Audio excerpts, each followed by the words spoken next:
Everyone welcome to सब classes. आज का टॉपिक रहेगा कार्य, ऊर्जा और शक्ति।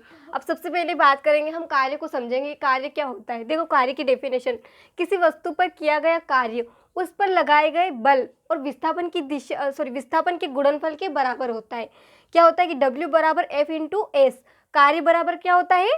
बल गुणित विस्थापन। देखो, नॉर्मल बात करें कि कार्य क्या होता है, तो कार्य तो अगर हम समझे कि कार्य तो मैं बोल रही हूँ तो वो भी एक कार्य हो गया है, लेकिन साइंस इसको नहीं मानता है। साइंस मानता है कि अगर कार्य है तो दिखना चाहिए, है ना। तो देखो, मान लो कि कार्य, हमने एक दीवार को धक्का लगा रहे, आधे घंटे से धक्का लगा रहे, मतलब बल लगा रहे उस पर, है ना। तो हम कहते हैं हमने तो कार्य किया, लेकिन वो कार्य नहीं होता है, क्योंकि उनको कार्य दिखना चाहिए। ठीक है, बल लगा रहे वहाँ तक ठीक है, लेकिन कार्य दिखना चाहिए, साइंस ये कहता है। तो अब देखो, कोई भी चीज़ जैसे ये मार्कर, अब मैंने इसको उठाकर यहाँ से इधर खिसकाया, यहाँ से उठा के वहाँ रख दिया, अब दिख रहा है कि हाँ कार्य किया, क्योंकि इसकी जगह चेंज हो गई, यहाँ से वहाँ वो चला गया। तो साइंस इसको मानता है कि अगर विस्थापन हुआ है, चीज़ की स्थिति में परिवर्तन हुआ है, तो वो कहलाता है कार्य। ठीक है, समझ में आया कि कार्य क्या होता है। अब देखो, इसके 3 टाइप्स होते हैं। एक तो धनात्मक कार्य होता है, ऋणात्मक कार्य होता है, और एक शून्य कार्य होता है। अब देखो, धनात्मक कार्य को समझते हैं कि धनात्मक कार्य क्या होता है।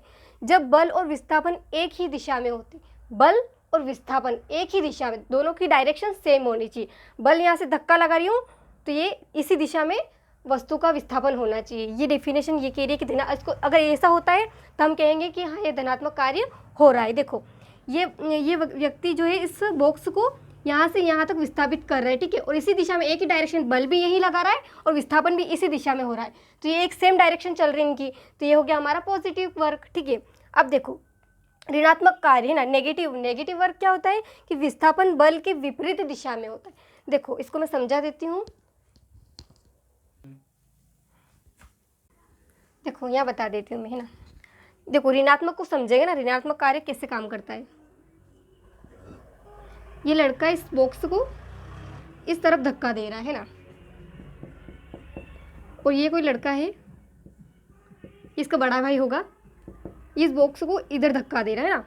दोनों उल्टी दिशा में धक्का दे रहे हैं, इधर से धक्का दे रहा है, उधर से धक्का दे रहा है, लेकिन ये बड़ा है, तो बिल्कुल पता, हमें पता है कि बड़ा है, तो इसी का ये धक्का देगा, तभी तो ये विस्थापन ये जगह, यहाँ से ये बॉक्स जो है यहाँ तक यहाँ आ जाएगा। ठीक है, क्योंकि ये ज़्यादा बल लगाएगा, ये छोटा है तो कम बल लगाएगा, है ना। तो विस्थापन तो इस दिशा में होगा, बल तो इसने भी लगाया है, लेकिन विस्थापन इस दिशा में हुआ, तो इसको हम बोलेंगे कि नेगेटिव वर्क हुआ है। ठीक है, तो इसको माइनस से शो करेंगे इस वर्क को, क्योंकि बल तो लगाए, दोनों से तरफ बल लगाए, लेकिन विस्थापन बल की उल्टी दिशा में हो गया, है ना। अब देखो, एक और एग्जांपल बताती हूँ इसका, ऋणात्मक का, कि अगर जैसे कोई पिंड है, कोई वस्तु है, हम पृथ्वी से ऊपर की तरफ उठाते उस पिंड को, तो बल तो हमने ऊपर की तरफ लगाया है ना, पर वो विस्थापन भी ऊपर की तरफ हुआ, लेकिन क्या हुआ कि जो बल है वो ग्रेविटेशन बल जो है वो उस पिंड को अपनी तरफ, नीचे की तरफ खींचता है, और विस्थापन ऊपर हो रहा है, तो ये नेगेटिव वर्क हो गया। बल तो नीचे लग रहा है और विस्थापन ऊपर हो रहा है, तो ये नेगेटिव वर्क हो गया। ठीक है, अब देखो, शून्य कार्य को समझते हैं कि शून्य कार्य क्या होता है।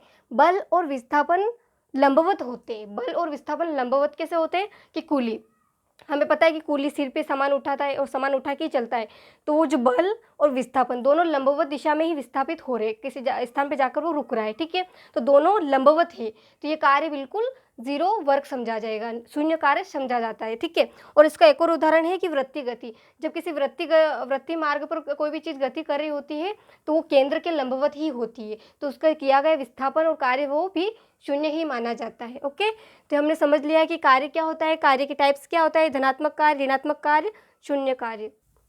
ओके, तो कार्य को हमने अच्छे से समझ लिया है कि कार्य क्या होता है। अब नेक्स्ट वीडियो में हम समझेंगे कि ऊर्जा, एनर्जी एंड पावर, दोनों को डिफाइन करेंगे और दोनों को समझेंगे कि ऊर्जा क्या होती है, शक्ति क्या होती है। ठीक है, तो आज सेशन को मैं एंड कर रही हूँ। Thank you for watching.